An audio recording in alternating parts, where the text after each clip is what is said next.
ಕನ್ನಡ ನಾಡು, ಇದು ಕನ್ನಡಿಗರ ನಾಡಿಮಿಡಿತ. ನನಗೆ ಒಂದೂವರೆ ಕಾಲ್ ಬಂತು, ನನ್ನ ಮಗನ ಕಾಲ್ ಮಾಡ್ಯಾರ. ನಿನ್ನ ಮಗ ಈ ತರ ಏನಕ್ಕೆ ಇದು ಬೇರೆ ಇಂಟ್ರಾಕ್ ಹೋಗ್ಯಾನಮ್ಮ, ಬರೀ ನೀಗೆ ಅಂತ ಹೋಗಿವಿ ಕಾಲೇಜ್ ಹತ್ರ. ಸರ್ ನನ್ನ ಮಗನ್ ತಪ್ಪ ಆಯ್ತು ಸರ್, ಕಾಲೇಜ್ ಹಿಡ್ಕೊಂಡೆ ಒಂದು ಹುಡುಗನ ಚೋಟು ಗಂಡು ಅಂತ ಸರ್ ಆ ಹುಡುಗ ಅಂದಿದ್ರಿಗೆ ಕಂಪ್ಲೀಟ್ ಮಾಡ್ಬೇಕು. ಜೀವ ಹಿಡಿಯಾದ್ಮೇಲೆ ಅವ್ರು ಹೆಚ್ಚು ಆದ್ಮೇಲೆ ಇಬ್ಬರು ಮಕ್ಕಳಿಗೆ ಕರೆದು ಅವ್ರದೇನ್ ತಪ್ಪ ಅಂತ ಹೇಳ್ಬೇಕಲ್ಲ ಸರ್. ಏನು ಹೇಳಿ ನಿನ್ನ ಮಗಂದೇ ತಪ್ಪಮ್ಮ ಅಂತ ಕಾಲೇಜ್ ಹಿಡ್ಕೊಂಡ ಬುದ್ಧಿ ಹಿಡ್ಕೊಂಡಾನ, ನಿನ್ ಮಗನ ರೌಡಿಯ ಕಾಲು ಕೈ ಮುರಿದು ಬರಲಾಗ ಅಂತ ಮಕ್ಕಳು ಯಾಕೆ ಆಡ್ತೀರಿ ಅಂತಂದ್ರೆ ಸಸ್ಪೆಂಡ್ ಮಾಡ್ತೀವಿ ಅಂತ ಎಲ್ಲಾ ಮಕ್ಕಳು ಹಂಗಂದ್ರೆ ಮಗ ಹೆಂಗಿರ್ತಾನೆ ಸರ್. ಅದು ಕಾಲ್ ಹಿಡ್ಕೊಂಡಿನ ಅಂದ್ರೆ ಅವ್ರು ಮನಸ್ಸಪ್ಪ ಆಯ್ತು ಸರ್ ಅಷ್ಟೇ ಕೇಳಿ. ಮತ್ತೆ ಪ್ರಿನ್ಸಿಪಲ್ ಹತ್ರ ಹೋಗ್ರಮ್ಮ ಅಂದ್ರಿ. ಪ್ರಿನ್ಸಿಪಲ್ ಹತ್ರ ಹೋದ್ರೆ 4 ಗಂಟೆವರೆಗೆ ಕುಂತೀನಿ. ಪ್ರಿನ್ಸಿಪಲ್ ಬಂದಿಲ್ಲ, ನಾನು ಹಿಂದಕ್ಕೆ ಬಂದೆ ಸರ್. ಮತ್ತೆ ಏನು ನಿನ್ ಮಗನ ಕಾಲೇಜ್ ಕರ್ಕೊಂಡು ಬರಬಾಡ್ರಿ, ನೀವು ಬಂದ್ರೆ ಬರ್ತೇನೆ. ಸರಿ ಸರ್ ಬರ್ತೀವಿ ಅಂದ. ನನ್ನ ಮಗನ ಏನ್ ಟ್ಯಾಚರ್ ಇಟ್ಟೇನಲ್ಲ ಸರ್. ಆ ಸರ್ ಸ್ಕೂಲ್ನಾಗ ಎದಕ್ಕೆ ಸಿಸಿ ಕ್ಯಾಮ್ರಾ ಇಲ್ಲ, ಎಲ್ಲ ಸ್ಕೂಲಲ್ಲಿ ಸಿಸಿ ಕ್ಯಾಮ್ರಾ ಇರ್ತಾವ, ಸ್ಕೂಲ್ನಾಗ ಇರ್ತಿಲ್ಲ ರೂಮ್ನಾಗ. ನನ್ನ ಮಗನ ಎಷ್ಟು ಟ್ಯಾಚರ್ ಇಟ್ಬೋದು ಅವನು. ಇವಾಗ ನನ್ನ ಮಗನ ನಾವು ಓದಿಸಿ ನಾವು ಅವನಿಂದ ನಾವು ಬದುಕಿದ್ವಿ. ಇವಾಗ ಅವನೇ ಹೋಗಿ ನಮ್ನ ಯಾರು ಸಾಕೋರಿಲ್ಲ. ಹಿಂಗೆ ಇದೀವಲ್ಲ, ನಾವು ಬಡವರಾಗಿ ಇದೀವ. ಅದಕ್ಕೆ ಬಡವ್ರ ಮಕ್ಕಳಂತ ಮುಚ್ಚಿಕ್ತಾರ ಅಂತ ಹೇಳಲ್ಲ ಸರ್. ನಿಮ್ಮಂತ ಇದ್ದಂತ ಮಾಡಿರಲ್ಲ ಅವರು. ಅದು ಇದ್ದಂತ ಮಕ್ಕಳಾದ್ರೆ ಮುಂದೆ ಮುಂದೆ ಹೋಗ್ತಿದ್ರಲ್ಲ, ನಮ್ನ ಯಾರು ನ್ಯಾಯ ಮಾಡ್ತಾರೆ ಇವಾಗ ನಮ್ಗೆ? ಹೇಳಿ ಸರ್, ನೀವೇ ಹೇಳ್ರಿ. ನ್ಯಾಯ ಬೇಕು. ಇಲ್ಲ ಅಂದ್ರೆ ನಾನು ನ್ಯಾಯ ಮಾಡಿಲ್ಲ ಅಂದ್ರೆ ಅದ ಕಾಲೇಜ್ ಮುಂದೆ ಏನೋ ನಾನು ಮಾಡ್ಕೊಂತೀನಿ. ನನ್ನ ಮಗ ತಂದು ಕೊಡ್ಬೇಕು ಅವರು. ನಂದೆ ನಾನು ಎಂತ ಮಕ್ಕಳು ಅಡ್ಡಿ ಅಂದ್ರೆ ನಾವು ಮಕ್ಕಳು ಇಲ್ಲ, ಮಕ್ಕಳು ಅಡ್ಡಿರ್ತೀವಿ. ಸಿದ್ದು ಮಾಡ್ತಾರೆ ಮಕ್ಕಳು. ಕಾಲೇಜ್ ಆದ್ಮೇಲೆ ಕಾಮನ್ ಅದು ಸಿದ್ದು ಮಾಡೋದು. ಉಪಾಯಂತರಾಗಿ ನೀಟಾಗಿ ಕ್ರಮಶಿಕ್ಷಣದಲ್ಲಿ ಇಡ್ಬೇಕು ಸರ್. ಅವ್ರ ಮಕ್ಕಳು ಇರ್ತಾರಲ್ಲ, ಎಂತ ಮಕ್ಕಳು ಅಡ್ಡಿ ಅಂದ್ರೆ ನೋಡಿ ಮಗ ನನ್ನ ಮಗ ಏನನ್ನ ಸ್ಕೂಲಲ್ಲಿ ಅವ್ರು ಮಾಡಿಸ್ಕೊಂಡು ನೋಡ್ರಿ. ಫಸ್ಟ್ ಸೆಮಿನಾಗ ಸಾರ್ ಅವರೇ ಕರ್ಕೊಂಡೆ ಬೆಗ್ ಮೇಲೆ ಕೈ ಹಾಕೊಂಡು ಬಿರಿಯಾನಿ ತಿನ್ಸ್ಕೊಂಡು ನನ್ನ ಮಗನ್ ಕರ್ಕೊಂಡ್ ಬಂದಾನೆ ಸರ್.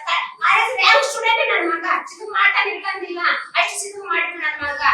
ಏನೇನೋ ಇಲ್ಲಿಂದ ರೂಪಾಯಿ ಚಾಕ್ ಇಡ್ದಾನ ಅಲ್ಲಿಂದ ನನ್ನ ಮಗ ಚಾಕ್ ಬಿಡಿ ಏನಂತ ಮಾಡಾಕಿಲ್ಲ. ಎಲ್ಲ ವಿದ್ಯಾರ್ಥಿ ಕೇಳಿ ಸರ್, ನನ್ನ ಮಗ ಎಂತ ನಂಬೋದು ಗೊತ್ತಾಗ್ತದೆ ನಿಮ್ಗೆ ಕಾಲೇಜ್ ಹೋಗಿ. ಅವ್ನು ತಪ್ಪಿಲ್ಲ, ಬರುವಾಗ ಆಗಿರ್ತಾರೆ ನನ್ನ ಮನೆ ಮುಂದೆ ಅವನು. ಸಾಗರ ಸಾರ್ ಅಂತ ಬಂದಾನಲ್ಲ ಸಾರ್, ಅವ್ರು ಸಾರ್ ಬಂದಾರಲ್ಲ ನನ್ನ ಮಗನ್ ಕಾಲ್ ಅಮ್ಮ ನಿನ್ ಮಗನ್ಗೆ ತಪ್ಪಿಲ್ಲ ಮಾಡ್ಕೊಂಡ ನಿಂಗೆ ಮಾಡ್ಕೋಬಾರ್ದಾಗಿತ್ತು ಅಂದ್ರಲ್ಲ ಸರ್. ಮತ್ತೆ ಸಾಕು ಸಾಕು ಕೇಳಿ ಹೋಗಿ ನಂಗೆ ನಾಯ ಬೇಡ. ಇವಾಗ ನಾನು ಆ ಕಾಲೇಜ್ ತೆಗಿಬಾರ. ನಾನು ನಾಯ ಜರ್ಗಾವಲ್ಲಿ ನಾನು ಅಲ್ಲೇ ಕುತ್ಕೊಂತೀನಿ. ಕಾಲೇಜ್ ಮುಚ್ಚಬೇಕು. ನನಗೆ ಎಲ್ಲಾರು ಮಂತ್ರಿಗಳು ಬರ್ಬೇಕು. ಓಟ್ ಬೇಕಂತ ಎಲ್ಲಾರು ಬರ್ತೀರಲ್ಲ, ಇವಾಗ ಎದಕ್ಕೆ ಬಂದಿರಿ ನನ್ನ ಮನೆಗೆ? ಬಡವರು ಅಂತ ಹೇಳಿ ಇವಾಗ ಹೇಳಿ ಸರ್, ನೀವೇ ಹೇಳಿ. ನಾಯ ಬೇಡ ನನಗೆ.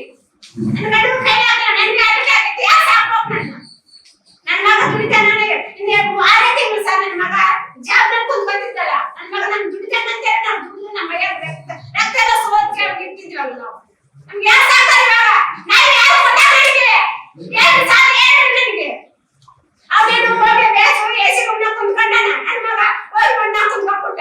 ಯಾರು ಸಾಕ್ಬೇಕು ನಮ್ಮನ್ನ? ಹೇಳಿ ನೀವೇ ನಾಯಿ ಹೇಳ್ಬೇಕು. ನೀವು ಅಷ್ಟು ಮಗನ ಮೇಲೆ ಇರೋದು ಒಂದ್ ಸಣ್ಣ ಮಾತಿ ನಿಮ್ಮ ಮಗ ಇದೆಲ್ಲ ಬಿಟ್ಟು ಇರೋದಾಯ್ತು. ಇದಕ್ಕಿದ್ದಂಗೆ ಯಾಕೆ ಒಂದೇ ಮಾತಿ ಅಷ್ಟು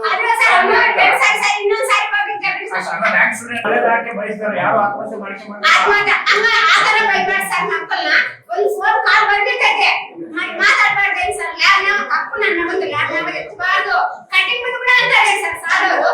ಇವಾಗ ಇವು ತೆಗ್ದೈತೆ, ಇವಾಗ ಹೇಳ್ತಾರೆ ಪತ್ರಿಕೆದವ್ರು ಹೇಳಿ ಇವಾಗ ಇವು ತೆಗ್ದೈತೆ. ಕಟಿಂಗು ನನ್ನ ಮಗನ್ ತಪ್ಪು ತೋರ್ಸದೆ ಯಾವ ಅಂತ ಅನ್ಸ್ಕೊಂತಾರೆ ಸರ್. ಆ ಮಗ ಒಂದು ಸಲ ನಮ್ಮಮ್ಮ ಕಾಲ್ ಹಿಡ್ಕೊಂತಿನಲ್ಲ, ನನ್ ಮಗ ನನ್ನಿದ್ದವರೇ ಹೋಗ್ತು ನಮ್ಮಮ್ಮಗ ಬೇರೆ ಮತ್ತೆ ಕಾಲ್ ಹಿಡ್ಕೊಂಡ್ಬಲ್ಲ ನಮ್ಮಮ್ಮ ಅಂತ ಅವ್ರು ಏನ್ ಮಾಡ್ಕೊಂಡ್ರೆ ಸರ್. ನಮ್ಮನ್ನೆಲ್ಲರನ್ನು ಮಾಡಿಸಿ ನಮ್ಮ ಮನೆ ಬಂದ ಮೇಲೆ ಒಂದು ಮಾತು ಬೈದ್ರೆ ನನ್ನ ಮಗನ ನಾವು ನನ್ನ ಮಗನ ತಪ್ಪು ತರ ಮಾಡಾಕಿಲ್ಲ. ಅಷ್ಟುವರೆಗೆ ಯಾವ ಸ್ಕೂಲಲ್ಲಿ ಫಸ್ಟ್ ರ್ಯಾಂಕ್ ತರನೇ ಬಂದಾನೆ ಸರ್. ಅವನು ಎಂತೆಂತ ಸ್ಕೂಲಾಗ ಹೋದೇನೋ ಅವನು. ಅದೇ ಸಂಜಯ್ ಗಾಂಧಿ ಬೇಕಂದ್ರೆ ಅದೇ ಸರ್, ಅದೇ ಕಾಲೇಜ್ ನನ್ನ ಮಗನ ನೀವು ಬಿಡ್ತು ಸರ್. ಅದನ್ನ ಫಸ್ಟ್ ಸೆಮಿನಾರ್ ನೋಡಿ ಸರ್. ಆ ಸರ್ ಅವ್ರು ಎಂತ ಹುಡುಗ ಅಂತ ಗೊತ್ತಾಗ್ತದೆ ನಿಮಗೆ. ಏನು ಮೊನ್ನೆ ಸಂಜೆ 10ನೇ ತಾರೀಕು ಸಂಜಯ್ ಗಾಂಧಿ ಪಾಲಿಟೆಕ್ನಿಕ್ ಕಾಲೇಜಿನಲ್ಲಿ ವಿದ್ಯಾರ್ಥಿ ಅರವಿಂದ್ ಎಂಬ ವಿದ್ಯಾರ್ಥಿ HOD ಮತ್ತು ಪ್ರಿನ್ಸಿಪಾಲ್ ಅವರ ಕಿರುಕುಳದಿಂದ ಮನವೊಂದು ಆತ್ಮಹತ್ಯೆ ಮಾಡಿಕೊಂಡಿರುತ್ತಾನೆ. ಆದ ಕಾರಣ 11ನೇ ತಾರೀಕು ಪ್ರಕರಣ ದಾಖಲಾಯಿತು. 11ನೇ ತಾರೀಕು ಪ್ರಕರಣ ದಾಖಲಾದರೂ ಕೂಡ ಇದುವರೆಗೆ ಅದಕ್ಕಂತ ಸೂಕ್ತ ಕ್ರಮವನ್ನು ಯಾರೇ ಅಧಿಕಾರಿಗಳು, ಸಂಬಂಧಪಟ್ಟ ಅಧಿಕಾರಿಗಳು, ಯಾರ ಅಧಿಕಾರಿಗಳು ಸೂಕ್ತವಾದ ಕ್ರಮವನ್ನು ತೆಗೆದುಕೊಂಡೇ ಇರುವುದರಿಂದ ನಾವು ರಾಷ್ಟ್ರೀಯ ವಿದ್ಯಾರ್ಥಿ ಒಕ್ಕೂಟ ಇಂದಿನ ದಿನಮಾನಗಳಲ್ಲಿ, ಮುಂದಿನ ಬರುವಂತ ದಿನಮಾನಗಳಲ್ಲಿ ಅವರಿಗೆ ಅವ್ರ ವಿದ್ಯಾರ್ಥಿ ಕುಟುಂಬಕ್ಕೆ ಸೂಕ್ತವಾದ ನ್ಯಾಯ ಒದಗಿಸದೆ ಹೋದ ಸಂದರ್ಭದಲ್ಲಿ ಉಗ್ರ ಹೋರಾಟವನ್ನು ಮುಂದಿನ ದಿನಮಾನಗಳಲ್ಲಿ ಕೈಗೊಳ್ಳುತ್ತೇವೆ. ಸಬ್ಸ್ಕ್ರೈಬ್ ಮಾಡಿಕೊಳ್ಳಲು ಕೂಡಲೇ ಪಕ್ಕದಲ್ಲಿ ಕಾಣುವ ಬೆಲ್ ಐಕಾನ್ ಕ್ಲಿಕ್ ಮಾಡಿ ನೋಟಿಫಿಕೇಶನ್ ಪಡೆಯಿರಿ.